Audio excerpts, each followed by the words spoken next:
How to move apps on iPhone. Hello everyone, I am Bishaka and welcome to our channel. I will take you through the step-by-step process on how to move apps on iPhone.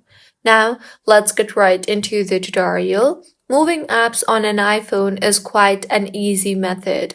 All that you need to do is simply tap hold on the app that you want to move. Tap hold on the app until the app starts to jiggle.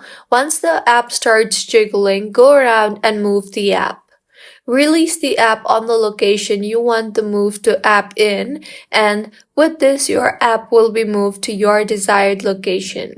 Similarly, you can move the other applications too and organize them accordingly. So this is how you can move apps on iPhone. If you find this tutorial helpful, please make sure to like the video and to subscribe to our channel for more contents like this. Thank you for staying with us until the end.